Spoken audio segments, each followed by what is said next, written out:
10 രൂപയുടെ നൂഡിൽസ് ഉണ്ട് പറഞ്ഞിട്ട് അനിയൻ വാങ്ങി കൊടുന്ന കേട്ടോ ഈ ഒരു പാക്കറ്റ്. ഞാൻ കരുതി ഇതിന്റെ അകത്ത് അത്ര കഴിക്കാനുള്ളതൊന്നും ഉണ്ടാവില്ലെന്ന്. പക്ഷെ ഇത് കാണുന്നത് ഒരു പാക്കറ്റ് മാത്രം കേട്ടോ.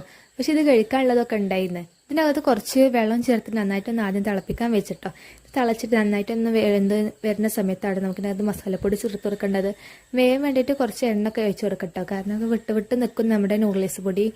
പിന്നെ അതിൻ്റെ അകത്ത് നമ്മൾ മസാലപ്പൊടിയൊക്കെ ചേർത്ത് കൊടുത്തിട്ടുണ്ട്. എന്നിട്ട് നന്നായിട്ടൊന്ന് തിളക്കാൻ വേണ്ടി നമുക്ക് വെയിറ്റ് ആക്കണം കേട്ടോ. അപ്പോൾ കണ്ടത് ഈ മസാലപ്പൊടി ഞാൻ ഫുള്ളായിട്ട് ചേർത്തിട്ടോ. ഈ മസാല നല്ല ടേസ്റ്റ് ഉണ്ടായിരുന്നു. ഞാൻ കരുതിയത് സാധാരണ ഈ 10 രൂപയുടെ ഒക്കെ പാക്കറ്റ് ആകുമ്പോൾ ലോക്കലിലും അത്ര ടേസ്റ്റ് ഉണ്ടാവില്ലെന്ന്. പക്ഷേ ഇത് നല്ല ടേസ്റ്റ് ഒക്കെ ഉണ്ടായിരുന്നു കേട്ടോ. ഇത് നന്നായിട്ടൊന്ന് വേവാൻ ഞാൻ ആലോചിച്ചത് ഇതിൻ്റെ അകത്ത് കുറച്ച് വെള്ളം കൂടിപ്പോയി നിൽക്കും മനസ്സിലായി. അപ്പോൾ എന്നുണ്ടെങ്കിൽ ഞാൻ അതിൻ്റെ അകത്തുനിന്ന് കുറച്ച് വെള്ളമൊക്കെ മാറ്റി വെച്ചിട്ടോ. അതിൻ്റെ നന്നായിട്ട് തിളച്ച് വന്ന് അപ്പോൾ ഞാനതൊരു പാത്രത്തേക്കൊക്കെ എടുത്തിട്ടോ. സംഭവം ഇത് കഴിക്കാൻ മാത്രം അതൊക്കെ ഉണ്ടായിരുന്നു കേട്ടോ. നമ്മൾ ഈ മിഠായി വാങ്ങി കഴിക്കുന്ന പൈസക്ക് ഇനി നമുക്ക് ഈ നൂഡിൽസ് വാങ്ങി കഴിക്കാം. അപ്പോൾ നിങ്ങളവിടെ നാട്ടിൽ ഒരു നൂഡിൽസ് ഉണ്ടോ നോക്കട്ടോ. ഉണ്ടെങ്കിൽ എല്ലാവരും ഒന്ന് ട്രൈ ചെയ്യട്ടോ.